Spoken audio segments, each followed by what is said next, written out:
Hi hello ನಮಸ್ಕಾರ ಎಲ್ಲರಿಗೂ. ನಾನು ಇವತ್ತು ತುಂಬ ದಿನ ಆದಮೇಲೆ ಯೂಟ್ಯೂಬಲ್ಲಿ ಒಂದು ವಿಡಿಯೋವನ್ನು ಮಾಡಬೇಕು ಅಂತ ಅಂದ್ಕೊಂಡಿದ್ದೀನಿ. ಏನಪ್ಪ ಸ್ಪೆಷಲ್ ಅಂದರೆ ಇವತ್ತು ನನ್ನ ಬರ್ತ್ಡೇ. ಸೊ ಅದಕ್ಕೆ ನಾವು ಮಾರಿಕಾಂಬಾ ದೇವಸ್ಥಾನಕ್ಕೆ ಹೋಗಬೇಕು ಅಂತ ಅಂದ್ಕೊಂಡಿದ್ದೀವಿ. ಪ್ರತಿ ವರ್ಷ ನನ್ನ ಬರ್ತ್ಡೇಗೆ ನಾವು ಮಾರಿಕಾಂಬಾ ದೇವಸ್ಥಾನಕ್ಕೆ ಹೋಗ್ತೀವಿ. ಸೊ ಈ ಸತಿ ಏನೋ ವಿಡಿಯೋ ಮಾಡಬೇಕು ಅಂತ ಅನ್ನಿಸ್ತಿದೆ ನನಗೆ. ಸೊ ಏನಪ್ಪ ಸ್ಪೆಷಲ್ ಅಂದರೆ ನಮಗೆ ಮಾರಿಕಾಂಬಾ ದೇವಸ್ಥಾನದಿಂದ ಈ ಥರ ಲೆಟರ್ ಬರುತ್ತೆ, ಪ್ರತಿ ವರ್ಷ ಬರುತ್ತೆ ನನ್ನ ಬರ್ತ್ಡೇಗೆ. ಸೊ ಇದರಲ್ಲಿ ಏನಕ್ಕೆ ಬರುತ್ತೆ ಅಂದರೆ ನಾವು ಅಲ್ಲಿ ಭಕ್ತ ಕೋಟಿ ನಿಧಿ ದೇಣಿಗೆ ಅಂತ ನಾನು 4th ಅಲ್ಲೋ 5th ಅಲ್ಲೋ ಇದ್ದಾಗ ಒನ್ ಟೈಮ್ ಕಟ್ಟಿದ್ದು 1500 ಏನೋ ಆಗಿತ್ತು. ಸೊ ಅದು ಅನ್ನದಾನ ಸಂತರ್ಪಣೆ ಅಂತ ಕನ್ಸಿಡರ್ ಮಾಡ್ತಾರೆ ಅವರು. ಸೊ ನಮ್ಮ ಲೈಫ್ ಟೈಮ್ ಇರೋ ತನಕನೂ, ನಮ್ಮ ಲೈಫ್ ಇರೋ ತನಕನೂ ಅವರು ಈ ಥರ ನಮ್ಮ ಬರ್ತ್ಡೇಗೆ ಒಂದು ಲೆಟರನ್ನು ಕಳಿಸಿ ನಮಗೆ ಇನ್ವೈಟ್ ಕಳಿಸ್ತಾರೆ. ನಮ್ಮ ಹೆಸರಲ್ಲಿ ಬರ್ತ್ಡೇ ದಿನ ಒಂದು ಸ್ಪೆಷಲ್ ಪೂಜೆಯನ್ನು ಮಾಡಿಸ್ತಾರೆ. ಹಾಗೆ ನಮಗೆ ಅನ್ನಪ್ರಸಾದಕ್ಕೆ ಡೈರೆಕ್ಟ್ ಎಂಟ್ರಿ ಇರುತ್ತೆ, ಕ್ಯೂದಲ್ಲಿ ವೆಯ್ಟ್ ಮಾಡಬೇಕು ಅಂತೆಲ್ಲ ಏನೂ ಇರಲ್ಲ. ಸೊ ಅದನ್ನು ಈ ವಿಡಿಯೋದಲ್ಲಿ ನಿಮ್ಮ ಜೊತೆ ತೋರಿಸ್ಕೊಡ್ಬೇಕು ಅಂತ ಇದ್ದೀನಿ. ಹಾಗೆ ನನ್ನ ಮಗಂದು ಕೂಡ ಈ ಥರ ಒಂದು ಭಕ್ತ ಕೋಟಿ ನಿಧಿಯನ್ನು ಮಾಡಿಸ್ಬೇಕು ಅಂತ ಇದ್ದೀನಿ.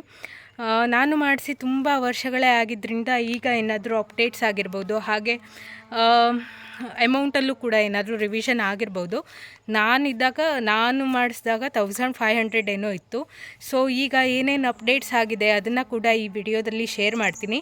ನೀವು ಕೂಡ ನಿಮಗೆ ಇಷ್ಟ ಇದ್ದರೆ ಈ ಥರ ಭಕ್ತ ಕೋಟಿ ನಿಧಿಯನ್ನು ನಿಮ್ಮ ಹೆಸರಿಗೂ ಮಾಡಿಸ್ಕೋಬೋದು. ಹಾಗೆ ನಿಮ್ಮ ಹೆಸರಲ್ಲೂ ಕೂಡ ಯಾವುದೇ ನಿಮ್ಮ ಹುಟ್ಟುಹಬ್ಬದಲ್ಲಿ ಪ್ರತಿ ವರ್ಷ ಈ ಥರ ಒಂದು ಲೆಟರನ್ನು ಕಳಿಸಿ ಅವರು ಒಂದು ಸ್ಪೆಷಲ್ ಪೂಜೆಯನ್ನು ಮಾಡ್ತಾರೆ. ಸೊ ಅದನ್ನೆಲ್ಲ ಈ ವಿಡಿಯೋದಲ್ಲಿ ತೋರಿಸ್ಕೊಡ್ತೀನಿ. ಈ ವಿಡಿಯೋನ ಕೊನೆ ತನಕ ತಪ್ಪದೆ ನೋಡಿ.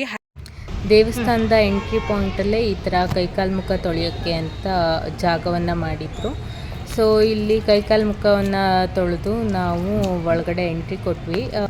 ಇಲ್ಲಿ ಸ್ವಲ್ಪ ದೇವಸ್ಥಾನದಲ್ಲಿ ಏನೋ ರೀವರ್ಕ್ ನಡೀತಿದೆ ಅನಿಸುತ್ತೆ ಫ್ರಂಟಲ್ಲಿ.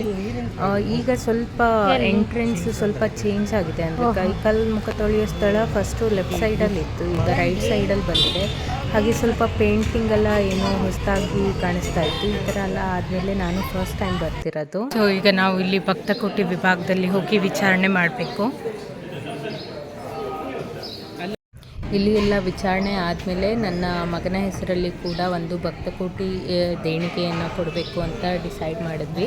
ಹಾಗೆ ಅದರದ್ದು ಒಂದಿಷ್ಟು ವಿಚಾರ ಇದೆ, ಅದನ್ನು ಲಾಸ್ಟಲ್ಲಿ ಹೇಳ್ತೀನಿ. ಹಾಗೆ ಇದೊಂದು ಹರಕೆ ಇತ್ತು ನಮ್ಮದು. ಪಾಪು ಹುಟ್ಟಿದಾಗ ಸ್ವಲ್ಪ ದಿನ NICUದಲ್ಲಿದ್ವಲ್ಲ, ಆ ಟೈಮಲ್ಲಿ ಸ್ವಲ್ಪ ಹರಕೆಯನ್ನು ಹೊತ್ಕೊಂಡಿದ್ದು, ಅದು ಕೂಡ ಇವತ್ತೇ ಪೂರೈಸೋಣ ಅಂತ ಬಂದಿದ್ವಿ. ಹಾಗೆ ಇಲ್ಲಿ ನಮ್ಮದು ದೇವರ ದರ್ಶನ ಎಲ್ಲ ಆಯಿತು. ಅದಾದಮೇಲೆ ವಿಶೇಷ ಪೂಜೆ ಇತ್ತಲ್ಲ ಭಕ್ತ ಕೋಟಿದು, ಅದು ಇದ್ದವರಿಗೆ ಇಲ್ಲಿ ಪ್ರಸಾದ ವಿತರಣೆ ಮಾಡ್ತಾರೆ.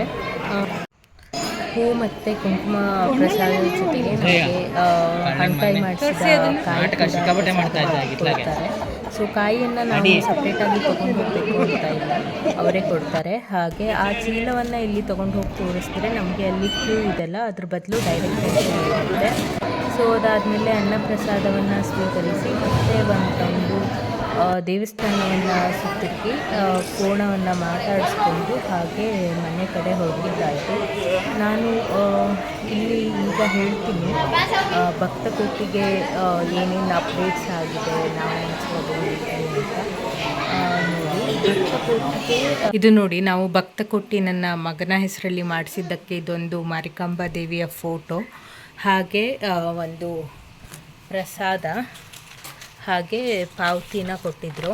ಆ್ಯಕ್ಚುಲಿ 2500 ಇರೋದು, ಅದಾದಮೇಲೆ ಎಷ್ಟಾದರೂ ಡೊನೇಷನ್ ಲೆಕ್ಕದಲ್ಲಿ ಕೊಡ್ಬೋದು ಅಂತ ಅಂದರು. ಸೊ ನಾನು 3000 ಪೇ ಮಾಡಿ ಬಂದೆ. ಅದಾದಮೇಲೆ ದೊಡ್ಡಮ್ಮನ ಮನೆಗೆ ಹೋಗಿ ಒಂದು ಸಣ್ಣ ಪಿಜ್ಜಾ ಪಾರ್ಟಿಯನ್ನು ಮಾಡಿದ್ವಿ. ಓನ್ಲಿ 1 ಪಿಜ್ಜಾದಲ್ಲಿ ಎಲ್ಲರೂ ತಿಂದಿದ್ದಾಯಿತು. ಅದಾದಮೇಲೆ ನಾವು ಈಗ ಮನೆ ಕಡೆ ಹೊರಟಿದ್ವಿ. ಮನೆ ಕಡೆ ಬರಬೇಕಿದ್ರೆ ತುಂಬ ಮಳೆ ಬರ್ತಾಯಿತ್ತು. ಸೊ ಮಳೆಯನ್ನು ನೋಡ್ತಾ ಎಂಜಾಯ್ ಮಾಡ್ತಾ ಸ್ವಲ್ಪ ಹೆದರ್ಕೊಳ್ತಾ ಮನೆಗೆ ಬಂದಿದ್ದಾಯಿತು. ಯಾಕೆಂದರೆ ಪಾಪು ನಮ್ಮ ಜೊತೆ ಇದ್ದ, ಅದಕ್ಕೆ ಸ್ವಲ್ಪ ಏನೋ ಬೇಗ ಹೋಗ್ಬಿಟ್ಟಿದ್ರೆ ಸಾಕು, ಮಳೆ ಕಡಿಮೆ ಆದರೆ ಸಾಕು ಆ ಥರ ಅಂದ್ಕೊಂಡು ಬೇಗ ಮನೆಗೆ ಬಂದಿದ್ದಾಯಿತು. ಸೊ ಇದಾಗಿತ್ತು ಇವತ್ತಿನ ವಿಡಿಯೋ. ನಿಮಗೆ ಇಷ್ಟ ಆಗಿದ್ದರೆ ಪ್ಲೀಸ್ ಲೈಕ್ ಮಾಡಿ, ಶೇರ್ ಮಾಡಿ, ಹಾಗೆ ಸಬ್ಸ್ಕ್ರೈಬ್ ಮಾಡೋದನ್ನು ಮರಿಬೇಡಿ. Thank you.